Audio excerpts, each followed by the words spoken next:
For going pretty even up against the Rise, and I think that it's also a big comfort pick for him in the middle lane as well. But I feel like that you heard Max Law talking about how at breakfast they all sit together, they all talk about.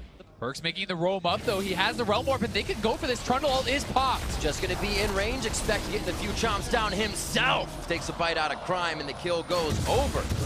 If you expect in that top side, Trick and Crash meet each other. To make plays across the map is already going to set up, expect to be this massive side lane. The control of vision, you know, if they're able to actually combine Trick and him, and even utilizing Perkz to get in that jungle and get the vision, he's going to be the rest of the team of 1907 Fenerbahce was in the Rift Herald. Gets called out, a final shot, and that turret is down. 3 towers now. Looks like they're going to be able to pick up this Drake. Nice and easy. G2 gets a little bit more speed behind them with a Cloud Drake. G2 is just able to build match resist across the board. I mean, Merc Treads on the top 3 members of the map. You have an Abyssal Mask, you have a Spirit Visage completed. They're going to be cashing out on that call and getting so many gold advantages.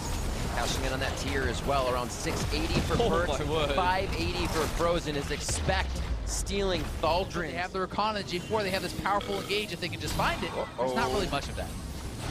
Realm Warp again, right on to Crash, and it looks like that is going to happen. Japone very low. Monsoon goes down with coming in from expect. Yeah, they're looking to get flanked, and Fenerbahce is actually split up here. They could be in trouble. Dropping the minions in the mid wave, so they make sure that G2 may not have something to push, but they'll go right for Baron if they can take the fight. Thaldrin goes down. The 50-50's only with Crash now, and the Smite. And get engaged on.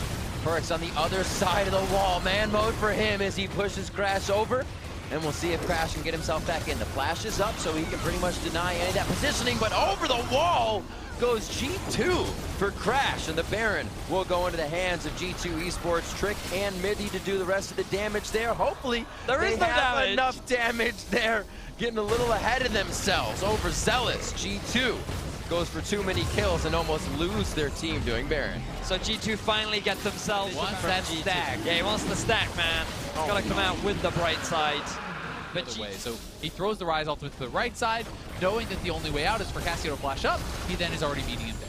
And now G2 with the Baron buff. They're looking for mid, but here comes the flank. Righteous Glory, eyes on Sven on the back line. Crash straight to him, expecting Trick now in the front. Sven turns around to start firing, and that is going to be a dead Crash. Trick pops up Thaldrin. Enough shots could be the end of him as Perkz enters from the side with a flash. And now, without blinking, they continue the fight. Patton and Sven 1v1, blasted back with a buster shot. And a Kathy, it won't surprise anybody on this one. G2's in the base. Really good engage from Crash, but just too late into the game.